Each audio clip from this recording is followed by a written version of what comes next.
all, I just want to welcome you to the June meeting of the Staff Retirement Association. Thank you all for coming. The program is going to run as follows. As soon as I am through here, Lynn is going to come up and introduce our program person, and we will have the program. It will be followed by a brief business meeting, including the election of officers, and then we will end our morning at noon with lunch. And so if any of you help to get all the tables pushed back, we're going to need to bring the tables back in at the end of the program and before our business meeting starts so that we'll be ready for lunch. And I thank you all for giving me the opportunity to do that. It's something that I will always treasure.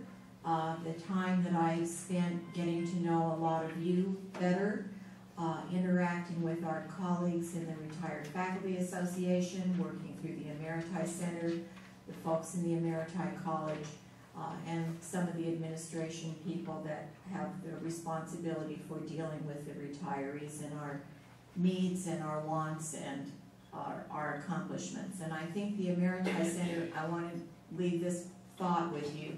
The Emeriti Center, under Jeanette's leadership, and she, by the way, is in Paris today, and I don't mean California, Paris.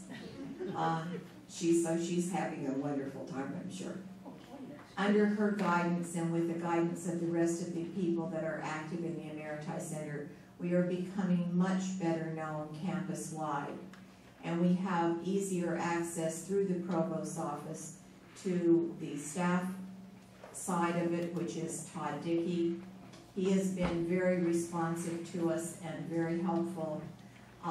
It's a new dawn of realization by the university that retirees do not do what they do not do what they do during their years here without learning a lot of things and becoming skilled at doing a lot of things, and to not utilize that knowledge, to not utilize those skills, is not doing the most that the university can do with its resources.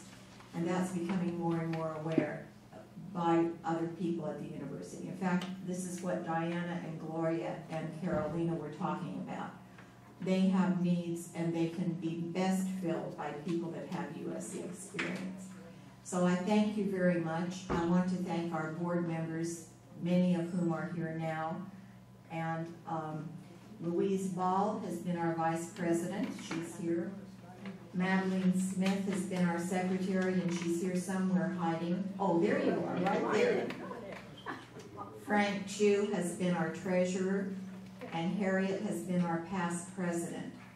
Our chairs are Alice Donahue, who does the birthday cards, get well cards, and sympathy cards, and she now lives in Temecula, so she isn't able to join us as often as she would like, but she's still hanging in there and doing her job.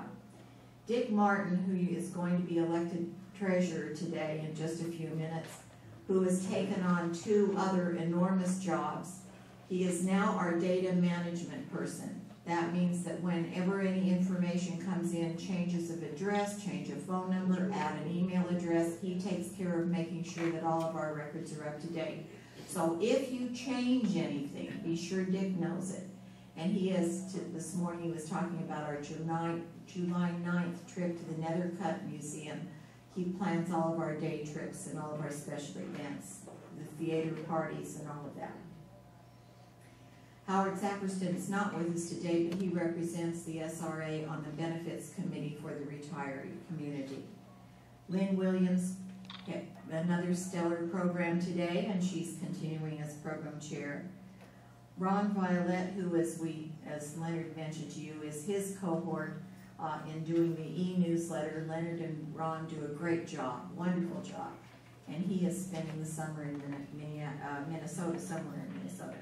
Jean and Bob Church, who are moving on to the vice president, have been wonderful hospitality chairs, and they are going to be moving on to take care of our luncheon, and we have the Ochoas coming in to fill that hospitality spot, so they're going to be great.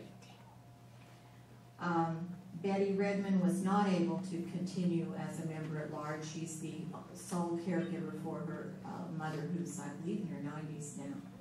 but we have Fred Deere in the back, who's one of our honorary chair members, and he and Mitzi's here someplace, but I think she's busy doing what Mitzi does. There she is, she's out in the hall.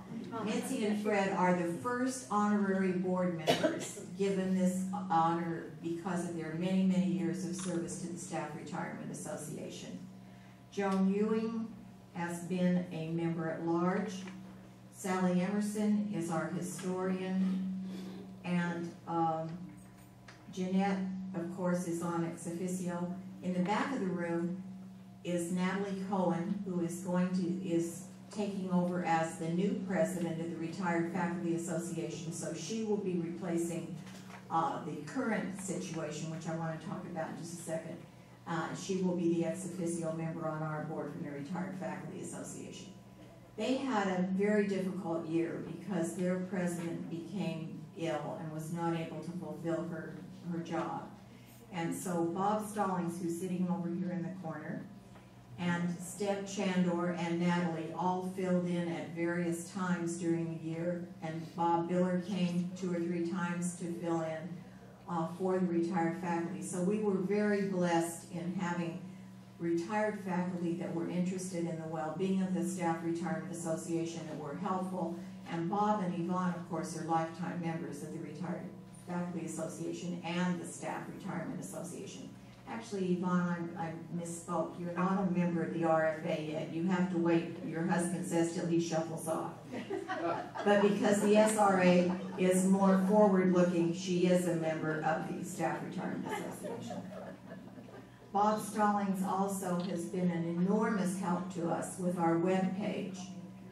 He manages the web pages for the Emeriti Center, the Emeriti College, AROHE, the Staff Retirement Association, the Retired Faculty Association, and probably a dozen or more others, and we thank him very much. So, with that said, I am going to have Harriet conduct the election of the new officers, and then following that, we will ask you please to help us get the room back in order for lunch, because it will be delivered here in probably about 15 or 20 minutes. So if we can bring the tables back and the chairs around the table, that would be terrific. Harriet.